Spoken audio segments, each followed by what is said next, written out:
Hi there, my name is Belle Caston, and today I'm going to be talking about bedside shift report in the ICU as evidence-based practice.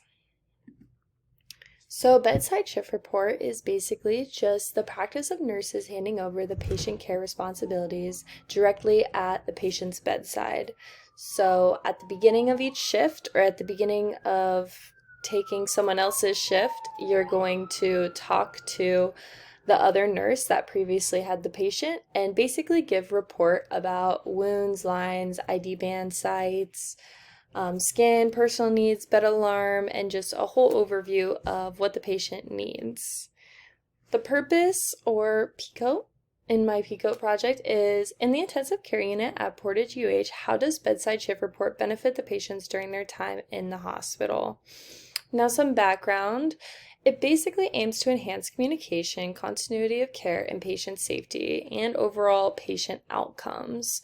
Bedside shift report promotes safer care by allowing ongoing nurses to visually confirm patient status, medication administration details, and care plans with incoming nurses. Using bedside shift report during your shift is so important, especially in the ICU, because patients can change very drastically and very quickly. So using bedside shift report is actually such a helpful tool. It reduces the risk of errors and improves adherence to safety protocols coming from the American Association of Critical Care Nurses. And a study that was published in an American journal demonstrated a very significant decrease in medication errors and adverse events related to patient handoffs following the implementation of BSR protocols in the ICU. Continuing on with this conversation, real-time discussions between nurses, families, and patients really gives the patient an understanding of their care and why it's so important to talk and communicate with the family. It also ensures that all stakeholders are accurately communicated and understanding the critical information that's leading to a more coordinated care delivery. This comes from Adams with a bedside shift report and some indications of nursing practice and patient safety. In addition to the research in a survey that was taken from ICU Portage and their quality of bedside shift report in the ICU. So I basically did a little survey of some of the nurses in the ICU to kind of justify what I'm trying to say and why it's so important. So for my methods, I searched the terms bedside and shift report, and then my inclusion criteria is pretty recent, 2020 to 2024, free full text, and then English. So I looked at PubMed and EBSCO host, and I found about 50 to 60 articles, and then I excluded some articles for content relation, and then I found 12 distinct articles. I was unable to access 2 of them, and then 3 of them were duplicates. So I was left with 7, and one of those did not meet the PICO criteria, and so I had 6 articles left to review. So my levels of evidence, I had 1 systematic review or meta-analysis. I had 3 systematic review or descriptive and qualitative studies. I had 1 evidence from a single descriptive or qualitative study, and then I had 1 evidence from authoritative opinion and or reports of expert committees. So I think I had a great across the board levels of evidence, and also again I used my own survey. So my outcome synthesis, it shows that every single across the board are a decreased risk. So patients are more at a decreased risk for medication errors, falls, skin integrity issues, personal needs, and then the bed alarm and ID band risks. A couple of them were not examined, but for the most part, the bigger ones, medication errors and falls, are very, very important, especially when it comes to bedside shift report. And my appraisal was a higher level of evidence, statistically significant evidence, which those are all at the top. So those kind of decipher what kind of pieces of evidence I used. So overall, across the board, it's looking at a decreased risk. So if bedside shift report is so good, why don't people do it all the time? It's a great question. My summary of findings. We'll get back to that question. Medication errors, falls, pressure ulcers, and patient overall safety is put in jeopardy without bedside shift report. Limitations include a small body of research, lack of committability assessment, and self-reporting. Various levels of bias, including survivor recruitment and recall.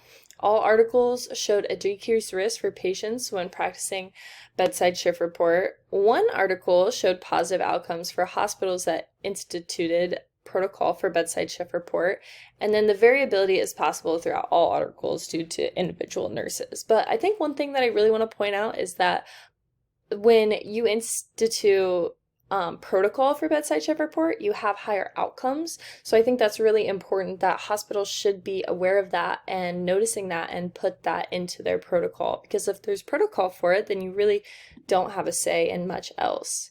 So my internal evidence, I took 7 nurses at UH Portage in the ICU, and 80% of the nurses say they did bedside shift report during the span of 3 shifts a week.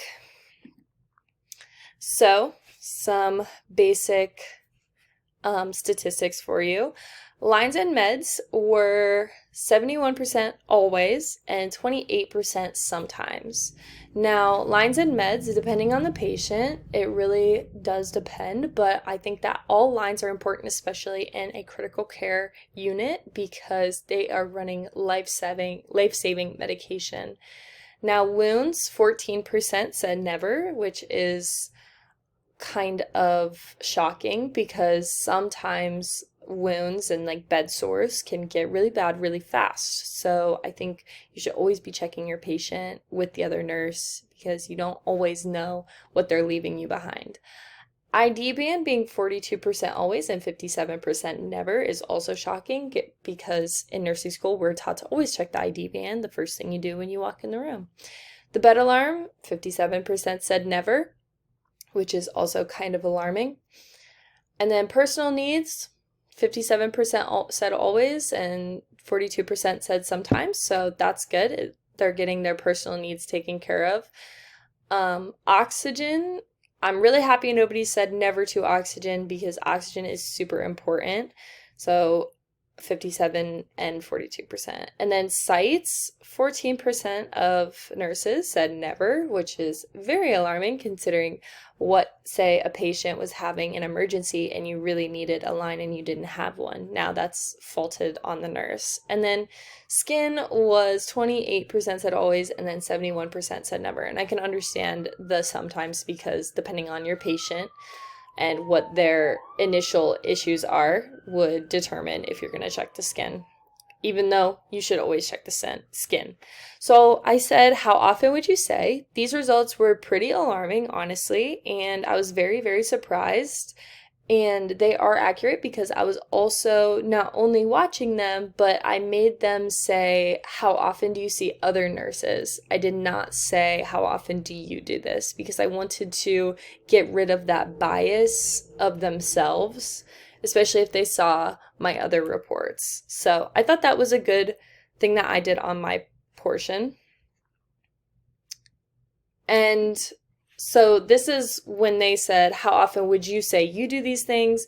And then this is the evidence of people saying, how often would you say other nurses do these things? Like I was just talking about. And I'm going to move my face a little bit over here.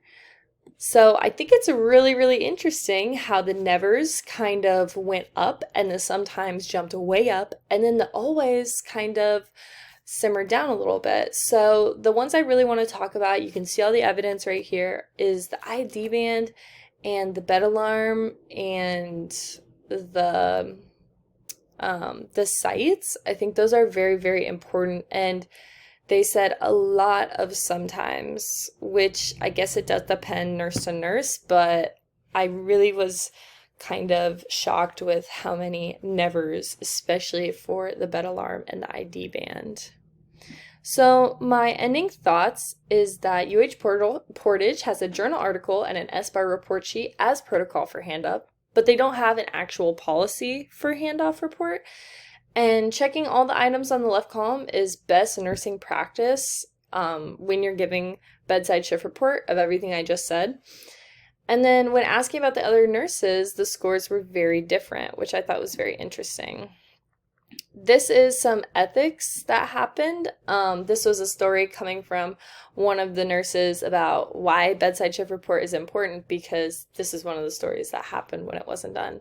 She received a report from the night shift nurse, normal saline 100 milliliters per hour, heparin 11,000 units per hour, and aspirin due at 8 a.m. When she went in to pause the heparin, she followed her lines, and the nurse had the heparin programmed as the normal saline. So heparin was running at 100 milliliters per hour. This could have been prevented by practicing bedside shift report. That is a really dangerous thing that happened, and there was a whole incidence report that happened because of it, which could have very well been prevented. So patient evaluation, numbers of patients have been victims of poor handoff reports, and every time I walk into a patient's room, I think about what if they were my family. Patient safety obviously comes first, and going with the handoff nurse can ease the anxiety for the patients as well. Patients are trusting the nurses for the best care, and following bedside shift report is best care. So my recommendation would be at the beginning of the shift, go to the bedside with the nurse giving report and check lines, drains, skin, wounds, integrity, ID bands, personal needs, oxygen, bed alarm, and overall the well-being of the patient and the family before the nurse giving report leaves. This ensures that the patient is set up for the day and there will be no surprises throughout the day from the shift before, which happens all the time with nurses. My implications of critical clinical practice is to educate the nurses on the importance of bedside shift report. I feel like once you have a incident with it, you would really understand the importance of it, but until then, I don't really think a lot of the nurses really do understand the importance of it, and why wait for a mistake to happen to really understand the importance. For the safety of the patients, bedside shift report should be done every shift. The hospital should have a standardized protocol dissecting what should be done during bedside shift report, and leadership involvement and peer support should be on the floor for bedside shift report as well. The integrity from all the nurses to strive for best practice should be practiced, and then tracking weekly audits, proving accountability. And this is a picture of me during my internship when my floor actually got the best of the best bedside shift report, even though we can clearly see on my statistics that that was not true. And here are my references. Thank you so much and have a great day.